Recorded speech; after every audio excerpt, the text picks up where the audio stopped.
What's up, everybody? Welcome to the Coaching the Culture podcast. Moving upward, can't be boasting about these vultures. Get negativity ocean. We just coaching up the culture. This for my sisters and brothers, stepdaddies and single mothers. Every topic we gon' cover, we just coaching up the culture. Coaching the culture, coaching the culture, coaching the culture, coaching the culture, coaching the culture. What's up, everybody, and welcome to the Coaching the Culture podcast. This is where faith, family, and sports collide. This platform is designed to help people build winning cultures in whatever space they're in. Today, of course, this is the Coach and the Queen segment, and we are continuing the discussion on the culture of marriage, and I am honored to have these two people here.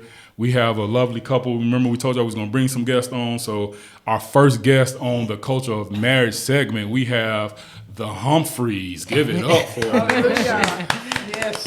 Thank you. Zach and Crystal, man. We was just talking, and I've been married going on 9 years. They've been married for 20 years. I'm going to let them give their story. But they were very, very, very fundamental in me and my wife's marriage early on at the beginning. Especially through some rocky times and stuff like that. They was there for us to give us some advice. I love Crystal from the bottom of my heart. Some of the stuff that she was telling my wife, I was like, yeah, let's go, Crystal, get it. And so what I'm realizing now, because like I said, that was like year 1 and 2. Yes, we're in year 9. What I'm realizing is that was just wisdom talking. That was just experience and knowledge talking, because now you talk to my wife now, she gonna sing a different tune, man, because we done grew and we done learned, we done been through some stuff. And so I appreciate Crystal for everything. And my dog Zach, man, I give you big ups, because there's a few guys, of course, like outside of my dad or whatever, and I haven't told you this before, but it's a few guys that I've told how much I respect them. And I think that's, from a man to a man, that's not something I take lightly, you know what I'm saying? And we all, as men look to gain respect, but I peeped the scene. We worked together for a couple years, and I like to kind of sit back and just trying to observe people, trying to see what they do when adversity strike. How do they handle it and stuff like that? And I'm proud to say that Zach is one of those guys that, man, I got the utmost respect for. Stand-up guy. I mean, certain things, when we talk, men talk, locker room talk, and you be like, nah, coach, you can't even think about it like that. It's just like, so he's one of those guys. So absolutely, I'm only going to have people on the podcast that I have love and respect for, and you two are at the top of the list. We appreciate that, man. Yeah. Absolutely. No, seriously, we really appreciate that. Yeah. Absolutely. Thank you for the invite. Hey, man. Yeah. This is my dream type of thing. I don't know, Queen. I may be joining you on your podcast.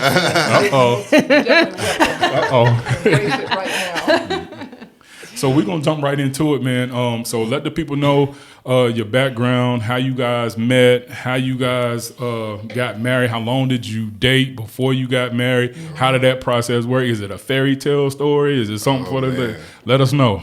Well, you want to start, or you want me to start? Sure, I'll start. The crazy thing about our meeting is my grandmother actually saw him in the distance and said, "That's Crystal's husband." Oh, wow.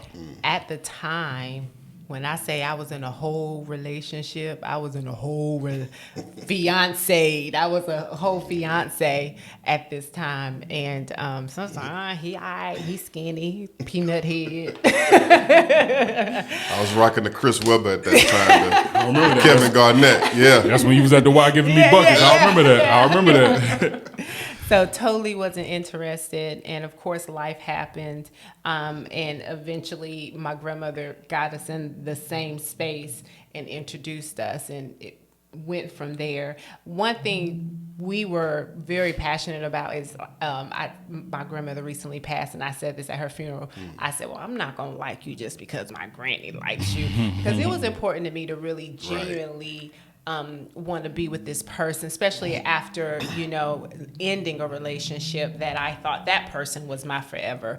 So, we really started out as true friends. I mean, we're churched, right? Mm-hmm, We right. courted and dated. And then when we met, in August officially at back to school. See, he won't know these dates. Well, I will. the dates no, but the moment. Yeah. It was an after school. The normal church after school. Back to school. Back to giveaway. school. They give away the Okay, book bags yeah. and things. Yeah. And her table was right next to mine, and then that's how That's we how sort of we met. officially met. So, question: the person that you was with, grandma didn't like him? Did she not like him? Oh, so let me be okay, so it was because my family were deep rooted apostolic, Yep. Pentecostal, Yep. and he was not of same like faith. Okay. So he was a great guy. Okay. Still a great guy today. And that was my grandfather, Bishop. Yep. And it was, in their head, in our culture, you marry same like faith. And that Right. was really, if I had to sit and say what was the, main reason why they was like, he's nice, but, that was really our conversations. Granddaddy was like, well, I can't marry you, Right. I had, go ahead. So when grandma pointed out Zach, was he in the church? Yes. He was at church. I had just moved from Birmingham Right. But, to the church, but I had no clue yeah. what she had going on. But Okay. Bishop Johnson, who was his bishop, From Birmingham, and her grandmother and grandfather, who's Grew in up Charlotte, together. grew up together. Okay. So we had no clue about that. When I got to Charlotte, I didn't know yeah. that was a connection. But when I got to the church, her grandmother just took a liking to me, just like, you ain't with your people, you come under my wing. Yeah. And her grandfather was the same way. He's like, oh, you away from all your family. Yeah. Come under my wing sort of thing. And Yeah. I was just like in Sunday school classes, doing all of that. And she was just kind of coaching me through just being a Christian, getting myself together. Because I was coming from a bad situation as far as just where I was mentally. Right. Going back to that is that it's the mindset, because this guy was a great guy, right? The other guy was a great guy, but not same like faith, Gotcha. right? Gotcha. Because you cannot be apostolic Pentecostal and just be great people. There are Right. other people, Right. Absolutely. Baptist, Catholic, whatever, Yep. And so to hear Zach say, hey, I was, running them streets, Right. but it was the same like faith aspect that Gotcha. really, so. But I was very apprehensive in the beginning when her grandmother finally said, have you ever met my granddaughter? Yeah. Because I know what that means. 'Cause When I a was grandmother queen. come to you Absolutely. and go, you ever met my granddaughter? I go, Absolutely. You heathen. she's the... But growing up in the church, even if I did not, live it the same way that I should, I always had a reverence for a first family. Right. That was like, you don't go nowhere near that. Even if you're not doing what you're supposed to be doing, don't mess with that. Hey man, so let me stop you there. Yeah. So because you just said something, but two questions I want to ask. First of all, okay, so coming from Birmingham, did you get referred to her church? I came by my cousin who was already here. Yes. Okay, but not from Birmingham. Like, hey, No. go if you go to Charlotte, go to this church. So you kind of got here. Your cousin was there or whatever. Because he and told wasn't you. really in the church like that. Right. No. So here's another thing that I wanted to ask. So not being from the church and fresh out them streets, Fresh out. fresh out. Like, what was your thoughts in getting involved with the first family? Listen, my mother, I remember when I told my mother that I had met her. Mm-hmm. And I was giving her the details, and I said, she's the granddaughter of the pastor. And she said, Joker, do you know what you stepping into? And I'm like, trust me. Like, I want to just kind of cut this off. Like, I don't want no parts of this. Right. Because I'm not completely together myself. Right. And if I mess something up, Right. man, not only is the first family, the whole church coming after me. Right. Because they love their like this was not a family that was like on controvert. They love this whole family. Yeah. So, man, I'm like, I got to get my soul together, man. Yeah. If I'm going to pursue her. And did you ever get it together? I'm still getting it together. I'm still getting it together. Yeah. But I think what you're saying is valid because you have to consider that, and some people don't. Yeah. Right. They don't consider like when you marry the person, you're marrying everything that comes with them, the family, the cousins, the history. You stepping into all of that, and if you ain't got your shoes tied up tight, Right. But that's because in our marriage in our culture is the epitome of your society success. It's you graduate high school, college, get married, have kids. You're doing what the Bible says. So for me, I got married at 22. And I was young. We dated from the time we met and dated was 2 years. Okay. So there was no long engagement. We met that August. By March, 6 months later, we had official, okay, let's see where this goes. And then you proposed a year later, and we were married. And Granddaddy says, okay, the devil's busy. Y'all don't have no long engagement. And you proposed, old school. Yeah, old school. And I mean, so maybe 2.5 years. And it was very. So engaged within a year? Engaged, about a year and a half. Year and a half? Yeah, so we courted for about 6 months, went on a couple of dates. So pause right there. Okay. Zach, did you feel any pressure to go ahead and pop that question? Because you in the family now. Like this is the first family. So it was did you feel like, okay, it's time, or did you feel rushed to get into that thing? I didn't feel rushed. I felt the pressure of messing up. Once I said, let's take this to the next level. Gotcha. Didn't feel the pressure of proposing per se. Now, when you say messing up spiritually, or like just if I broke her heart because I hadn't got all my stuff together, or if I, emotionally injured her. You know what I'm saying? I didn't want to do that, so that pressure was heavy on me. It's like, okay, I got to get this right. Because I came out of a relationship that I thought was going to be a marriage. Right. Okay. That's right. And I walked away from it. And I was just like, okay, let me regroup. We don't speak her name. No names will be given for the sake of the innocent or the guilty. Yeah, but no, I can see how somebody could feel pressure. And sometimes the pressure is not coming from somebody else. Sometimes it's the pressure we just sort of put on ourselves. Right. I need to do this now. It's just like, well, wait a minute. Like, do you? Wait it out, or, make sure, or get some advice. You know what I'm saying? Right. So, yeah, that was important. So, engaged within 1 year, married by a year and a half, married by 2 years into it, and here we are 20 years later. 20 years later. 20 Crazy. years later. Yeah. It doesn't feel like it. Yeah. It doesn't. It really doesn't. I mean, we still laugh, and we still are those friends that we were in those first months. You know what I'm saying? And that, go ahead. I was going to say one thing that I think we're missing is that we both came from divorced households. Oh yeah. So, okay.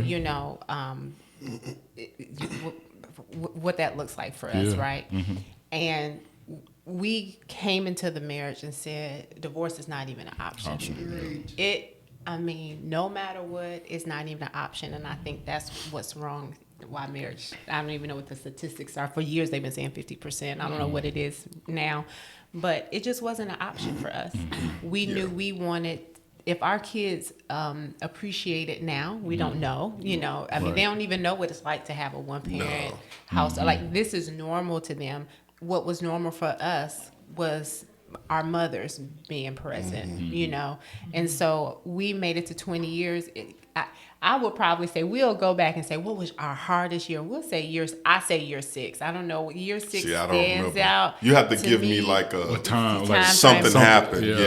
But for me, I don't know, that was a really hard year for us. But divorce was never an option. Yeah. Right. And as a wife, I never throw that out there. Oh, we can just get a divorce. Because if I say it, we're going to, I never use that as bait to try to, make you do something I want you to do or try to hurt you.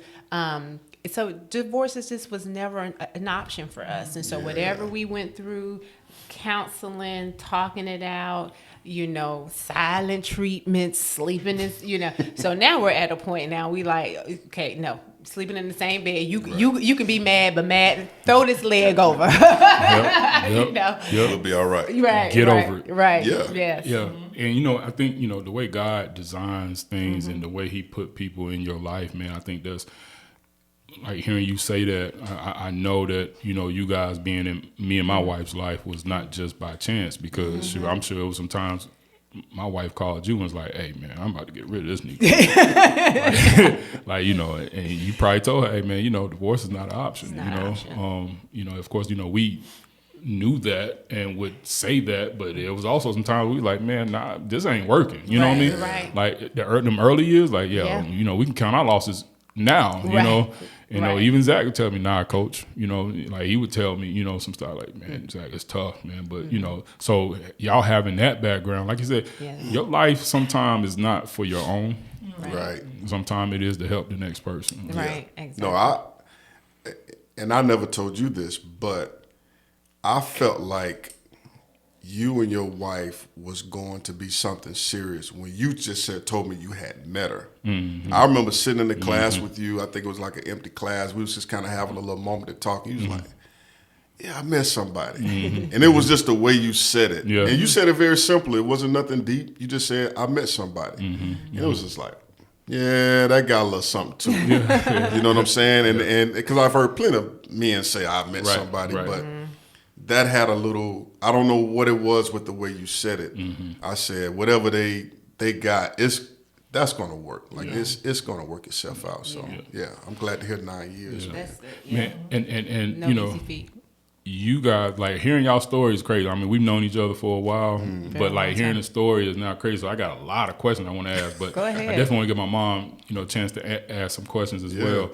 But before we do that, because we can, talk about y'all story all day, I kind of want to get into some things to kind of help people, right? Okay. So the first one thing that you said I want to bring up real quick is you said y'all still friends. Mm-hmm. Now, y'all can probably testify to this too. Mm-hmm. There's so many couples, and all due respect to all y'all, but some of y'all look weird together. I'm just gonna be honest. You look weird together, and you look like you don't like each other. Right. Like, it's like me and somebody else was just talking about this. A lady at work, matter of fact. Mm-hmm. You have to.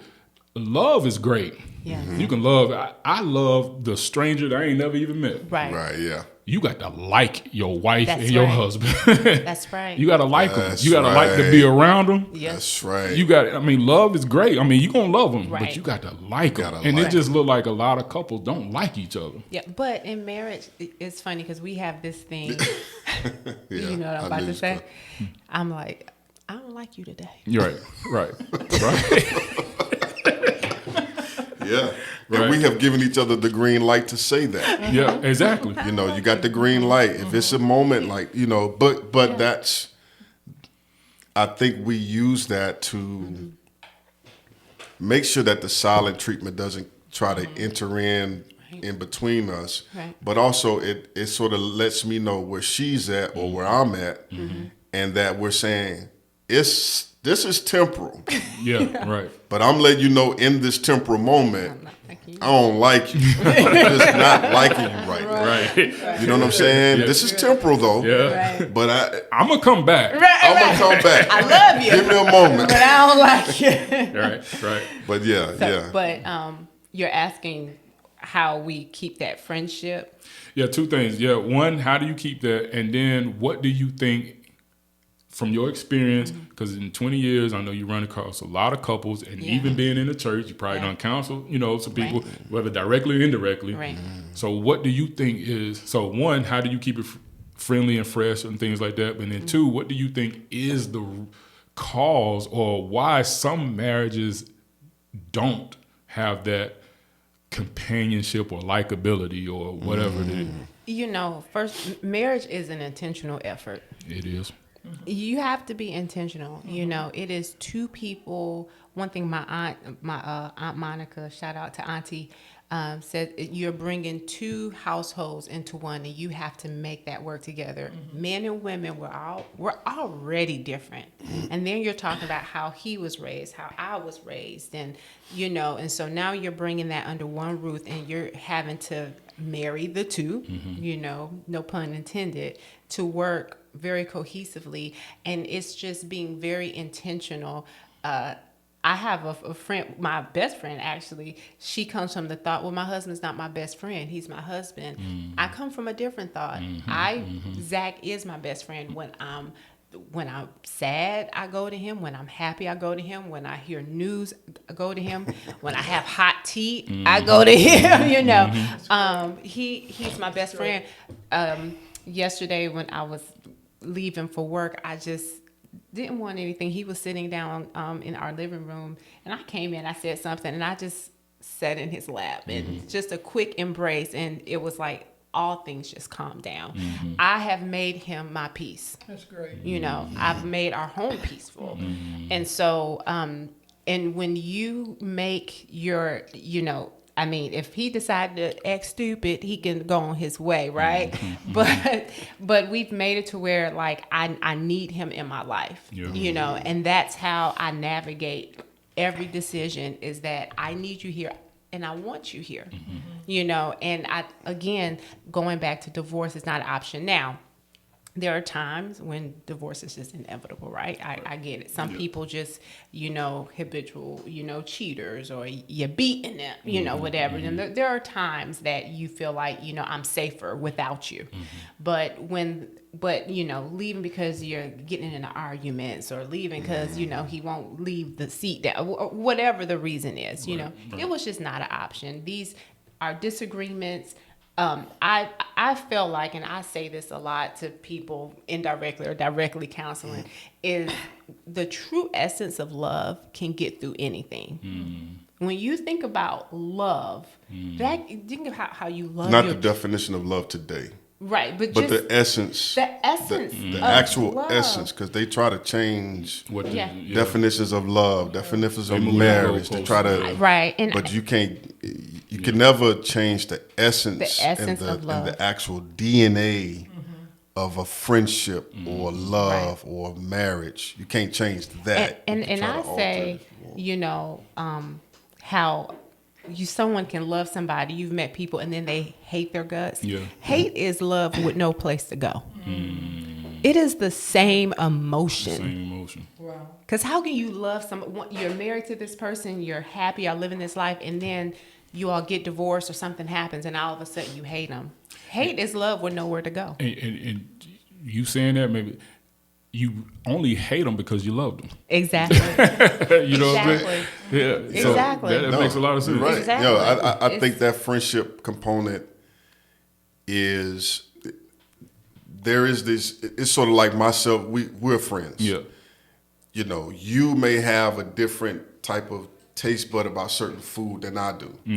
But I'm willing to deal with that, and just to where I say, that's my friend. Right. But then there's this other side when it comes to your companion, where you sort of take that same rule in reference to, okay, we're friends. There's certain parts about you that I know that could turn another person away. But I can handle that. Okay, you got to know what you can handle.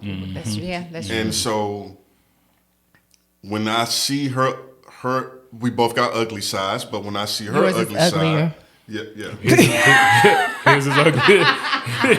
His is uglier. Hey, how often do we need to get into details about the ugly side? Or do we edit it? Don't edit that out. I just want to know. I don't know how often does his ugly side come out. You know, it's Because he's so laid back, man. You know, this is. Let's see.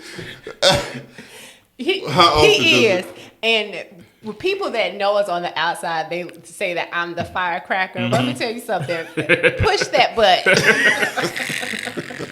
Y'all will see a different side of Zachary Lewis Humphrey. She makes jokes when I go back home to Birmingham. I come from an area called West End.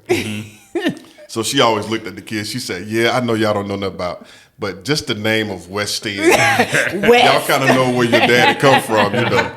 So I said, I was like, "Listen, you about to make the West End come out. right. I'm gonna need you to chill out." He, you know, I would say this. He is calm, like emotionally. I am I'm always thinking. I'm always on the go. He says anxiety is my twin sister, right? I always live off anxiety. What could go wrong? What, you know, I have to have a plan. I have to, you know, my life has to be A, B, C, D. Zach is just, he goes with the flow. Yeah. You know, it's, and that's what helps us balance. I told him yesterday, because his birthday is in December. Oh, yeah. And my best friend's birthday is in December, and her husband's birthday is a month after mine. So I joked, she said, you know, I'm like, Zach, I just don't worry about stuff. And, you know, you and Lamar, you all just always thinking. I said, that's because y'all have to wait all year to celebrate your birthday. You have to wait for everybody else to celebrate. So that's why y'all so patient. We got a lot of patience, yeah. We waiting. All right, your birthday, February. So your very last celebration. July, birthday. okay. We're coming to December now. Yeah. So, go ahead. Not to get off on too much of a tangent, but I got a question because I got a comment I want to make. When he gets upset, do he kind of get quiet or chill? Mm-hmm. Okay, so I want to say this. This is something I got from you. It's something I promise. I tried to adopt it, and I took this from you. Once again, I only mess with people that I respect, right? So like when we was at Kennedy Charter and we was working with them kids, whatever, I would see some kids, not, you know, these kids off the chain. Yes, sir. And I would see him get upset, but it's like he calm. He'd be like, so little buddy over there wilding or whatever. He like, all right, man. You might want to chill out. It's real subtle. Yeah. It's real. I ain't about to raise my voice. I ain't about to buck at you. Yeah. He used to have his phone clip, right? And so, you know, some of the kids, they like to get after. We had to restrain him. Yeah. When I see him put his phone on his hip, he's like, all right now, man, you know. But it was a real calm. So I try to adopt that, man. Like, you know, not just with the kids, but like when I get upset, like, all right, let me just. Yeah. All right, man, go ahead. Nah. Yeah, that's the peace before the storm. Yeah. Yeah, no, that's dual lessons I've gotten from your mom. From my mom, and then even from the area I came from. Yeah. It was like, I don't know if it was just a Southern thing or Birmingham thing, but when you saw the guy on the street, that was just like, nah, you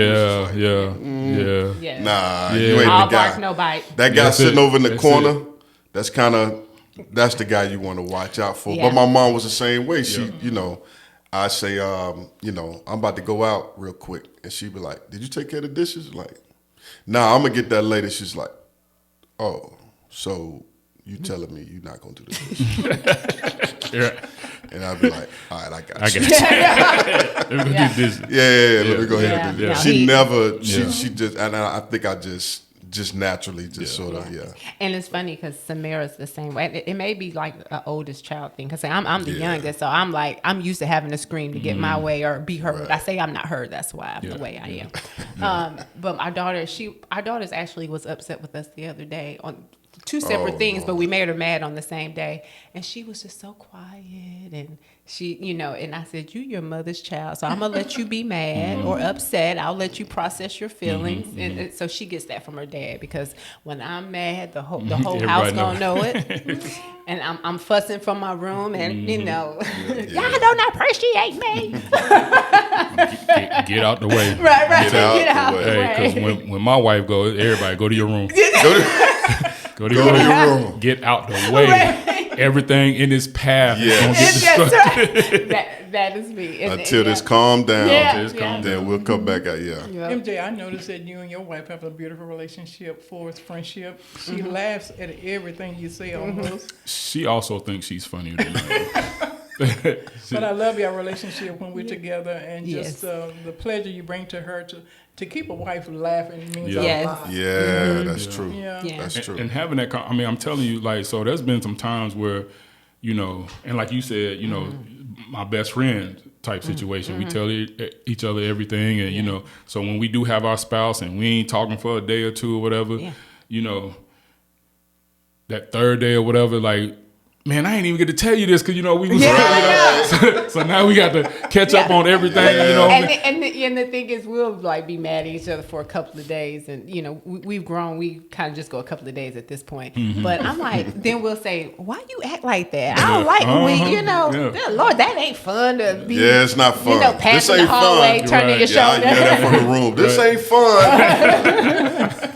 And then it's hard to stay mad because you have that relationship because, you know, it's like, hey, I'm sorry, I just got to tell you this. It's something funny happened today. I don't care. You mad at me? Guess what happened today, babe? Yeah. You know what I'm saying? So, yeah, Exactly. that I think is very important. I think it's something that some couples miss on. And I will say that it may be because in the selection phase, when we selecting who our partner is, there's certain qualities that we overlook or certain qualities that we focus on and don't get, you know, so now you might have the person that's going to provide and do everything for you to keep a roof over your head, but you didn't take the time to see if your personalities mesh or if, you know, you were good. So that's the longevity piece. You can find somebody else that can take care of you financially, right? Absolutely. And it doesn't, you know, seeing someone in all four seasons. How are they when they're mad? How are they when they're angry? How are they when money get low? How do they make this? Seeing people in all four seasons, sometimes we see the one season of prosperity and we're like, oh, that's it. I don't gotta work. I can have my Gucci and Louis. That's perfect. And you know, but there are people who make that money and they don't know where their spouse is at night. You know, so seeing your spouse in all four seasons, you know, how are they? You know, how do they? It's not just, oh, okay, you're not going to treat them great, but how do they handle money? How do they handle you when you're mad? Right. So I think to me, I know people like to mention like what is this sort of, you know, special ingredient when it comes to marriage, and a lot of people say communication, which that's true. We like to say effective. We like to add that extra piece of like effective communication because I could say something to her. I don't like those shoes. I'm communicating, but that's not effective. You know what I'm saying? There's a way to sort of do that, and like you said with the money and things. Listen, everybody's got a phone. Everybody's got Instagram. How many more rich people do we see breaking up on a regular basis? So the money is not doing it. Obviously, the money's not you know what I'm key. saying? So I think, as she mentioned, if I can handle her in the seasons, and she can handle me from season to season, that is a key component where you are both sort of adjusting as you go, and you're just kind of going along for the ride. But if you get stuck, I can't remember all the communication that we had in year 1 and 2, but I bet we don't talk the same because she's not the same person that she was in year 1 and 2. I'm not the same person. So why would she talk to me like we still back in year 1 and 2? You know, we've changed. We've adjusted to the season. So I just think that's helpful. Mom, you got a question you want to ask the Humphreys? I'm enjoying the podcast with them. One thing I would like to say is that whenever me and my husband, if he noticed that I'm not happy about something, and he said, "Oh, you're getting tiffy, huh?"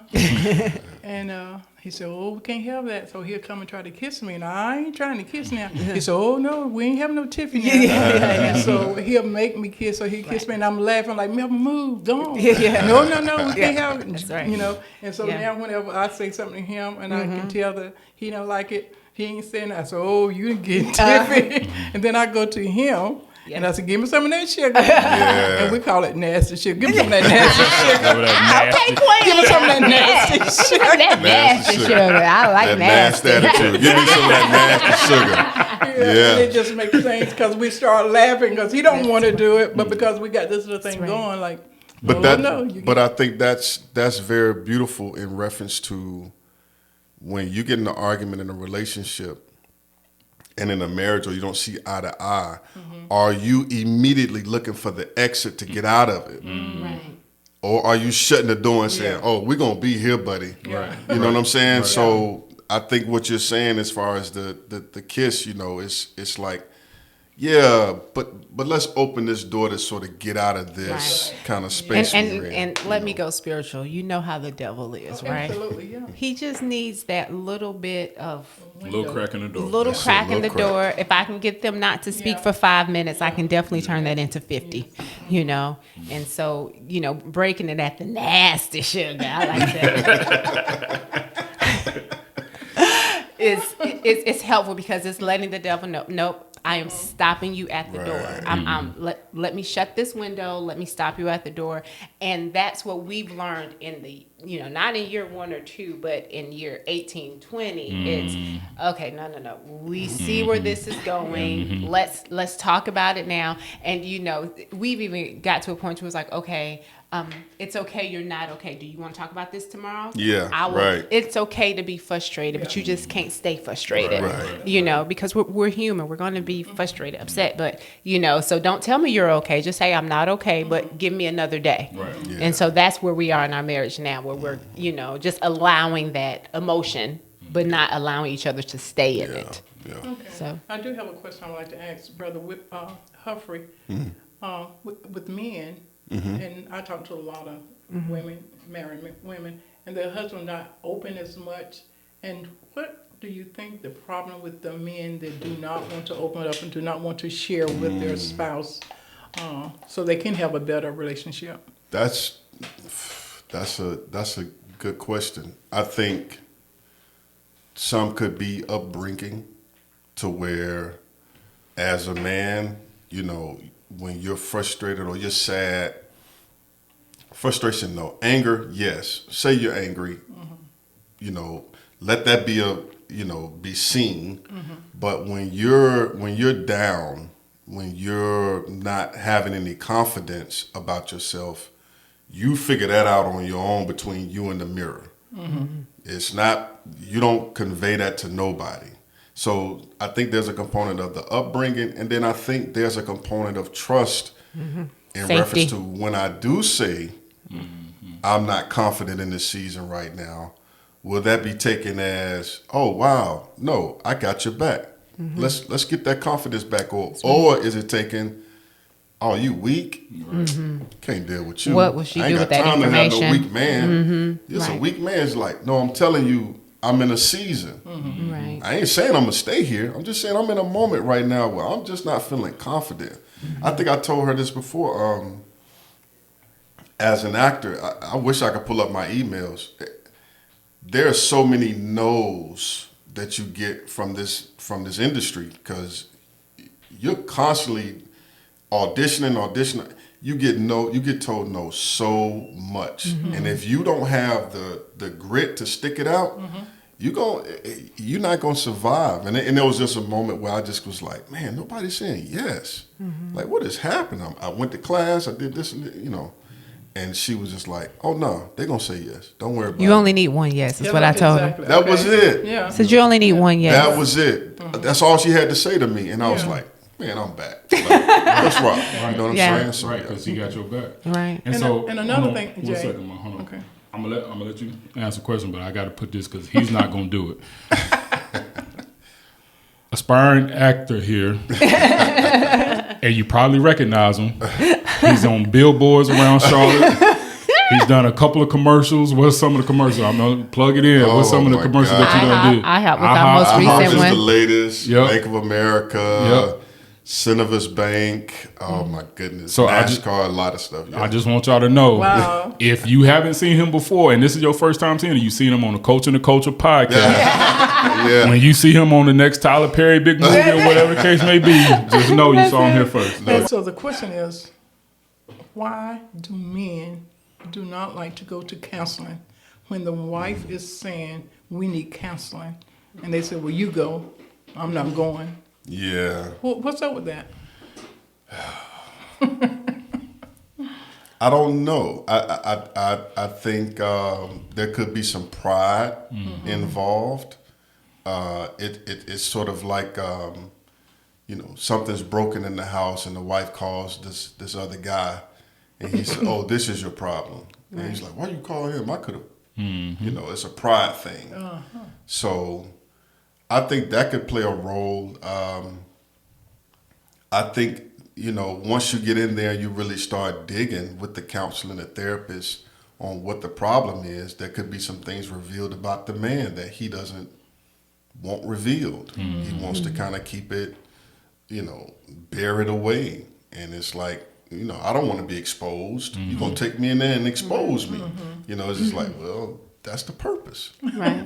But also, we both need to be kind of exposed to kind of figure out what's going on. It's like surgery. We got to open you up to figure out what's wrong with you. Right. So, first thing I think was mostly just probably pride. And I think it's culture too. Our culture, going back to my apostolic roots, you went to the pastor. There's nothing going wrong with spiritual, counsel. Don't get me wrong, but something's wrong. You just pray about it. We were just pray about it culture. Right. The churches, right? It's nothing God can't fix, right? Speak on it. Exactly. That's what it was. And so, just speaking before we started the podcast about the mental health, like as a nurse, I was just saying this because I deal with psych patients too, and I sometimes just stop in my tracks and like, thank you for my mental health, right?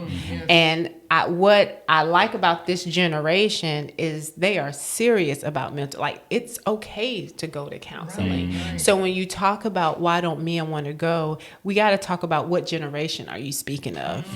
Because culturally that we just didn't do that.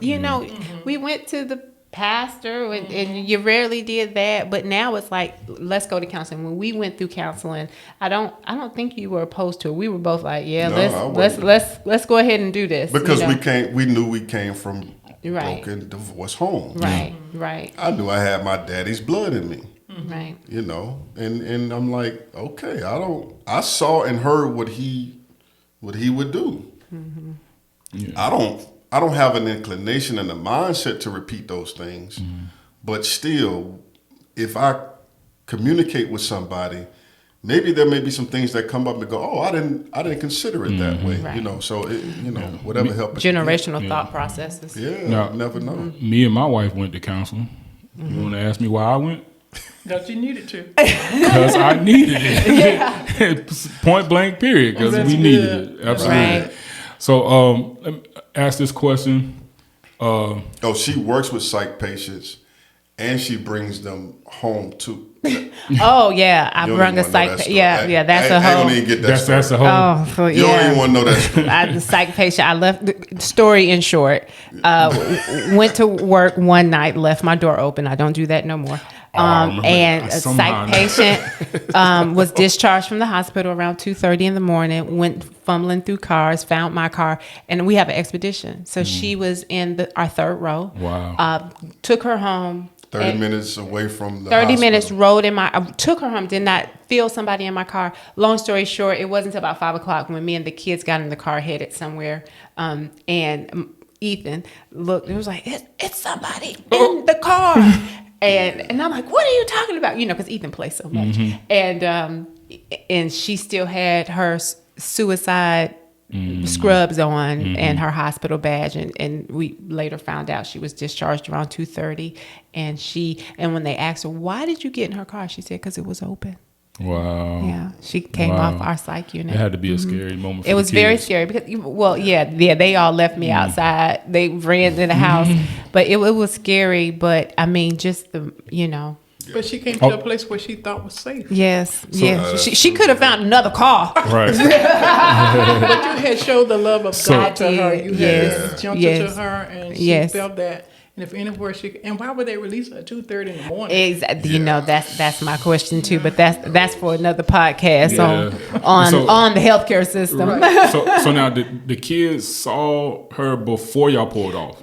Yeah. So it was literally they came out the driveway of our house, and then when she made a turn, Ethan yelled. No. Somebody's Oh. Actually, Okay. Ethan was in the car, and Ethan said, "I just felt something was off. I felt somebody that I wasn't in a familiar spirit with." She's a really right? short person. She was She's in the just back. like in the back, Oh, and so and he said he was feeling this while we were Mm-hmm. in the short time we were backing up of the car, and he looked in the back like, why am I feeling an unfamiliar spirit?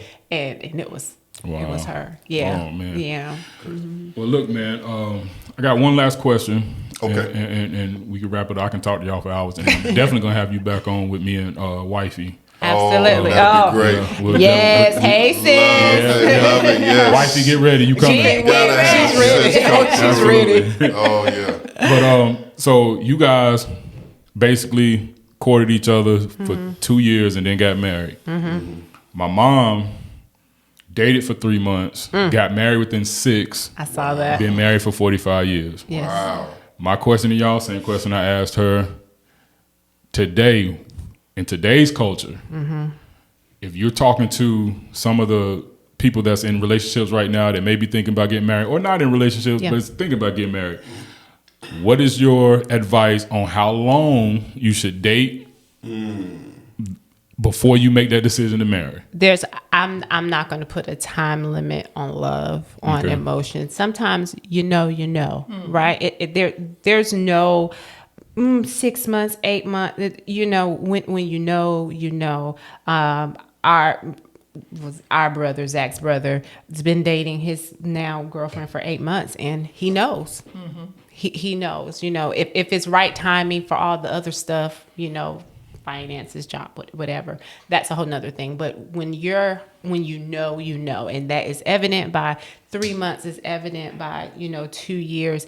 I would never say, oh, date somebody for 6 months, because there are people who dated for 15 years and divorced after 1 year of marriage. Right. So there's no timeline on knowing. The thing is, when move in step with God. Yeah. There you go. Absolutely. Have God Yes. in the center Yes. of the marriage. That's what we were told is you, God, and and your spouse. And I've told him, okay, you the head of the household, you don't want to listen to me, I'm a pray. I'm gonna tell God on you. You don't want to listen to me, you gonna listen to him. So to answer your question, there is no timeline. When you know, but make sure that you're bringing God along in that decision, because it is a vow. This is not a promise. Right. This is a vow that you're making. It's a covenant. It's So, a covenant. Let me yes. ask you this, and I'm not disagreeing with you at all. Okay. But earlier in the podcast, you said, take time to vet the person, to know how they handle finances, to Right. know how they, handle the ups and downs and the Right. struggles and things like that. Right. So I understand you can't put a time limit on Right. it. However, I need you to, You give me time, the seasons. listen. Yeah. And also think about today's culture. Right. Marriages are struggling right now. That's They what I was are. going to say. but- It is. My heart goes out to anybody Absolutely. Right. in this time when it comes to any type of relationship. Absolutely. Boyfriend, girlfriend, fiance. Marriage. My heart, like, she gave me her number on a napkin, and I called her house phone. Right. Like that's where we at. Right. You know what I'm saying? Like that, today, Right. we got cousins and stuff that are single. It's like what they did. So Hold on one second. If they wrote their number on a napkin, what did y'all? What was y'all number? How y'all? In church. Y'all had to, in church on the Martin Luther King thing. On the tithe and envelope. yeah. But it felt a lot more simpler then. Yeah. But I think, Yeah, that's true. It's simple. okay, so from a time standpoint, that is difficult to say. Yeah. I do think that you have to know if this is your flesh telling you Right. that this is what you want to do, or if it's your spirit telling you that this is right. Right. Sometimes you could get with a person and they just blow your mind. Right. And you're just like, oh my God, I'm so enamored about, like, I just love to be around you. I need to marry you. It's like, wait a minute. Yeah. Is that your flesh talking? Yeah. Because you think you want to spend the rest of your life with this person, and really this is just your flesh. Because that's gonna go away. That's the 15 dated 15 years and done in a year. You know, but is your spirit connecting with this person? Now, if that's connecting. Right. The finances, you can work those things out because there is no manual for this thing, just like a parenting. So, and so in closing, because what I just heard, for those of you all that, you know, are desiring to be married or in relationships and things like that. Now, what I just heard that he did not say, but what I heard was, because God can't intervene and you would know right off the bat, hey, this is the person I need to marry. But my caveat to that is make sure that you're cultivating your life to be ready for that. That's right. Make sure that you're doing what you're supposed to do to be ready for that so that you know you're not operating in the flesh, that you know that you prepared yourself, that you sanctified yourself, that you prayed to God, that you've gotten yourself straight and that you are ready to receive. That way you don't get misled or things like that. So That's right. I hope you guys have been blessed by this podcast. I know I have, man. Yes. I can go on for days and days. Let's have a part 2. Yeah, we got to do a part 2. Man. We definitely got to do a part 2. So please, by all means, like, share, and subscribe to this podcast. And comment. Anything that you want us to discuss, any comment you had about anything we said, please do that, and we will do our best to respond to those things. But be on the lookout for the next episode. And once again, man, thank you for joining Coaching the Culture podcast. Until next time, be blessed. Coaching the culture, coaching the culture, coaching the culture, coaching the culture, coaching the culture, coaching the culture, coaching the culture, coaching the culture, coaching the culture, coaching the culture, coaching the culture, coaching the culture, coaching the culture, coaching the culture, coaching the culture, coaching the culture, coaching the culture, coaching the culture, coaching the culture, coaching the culture.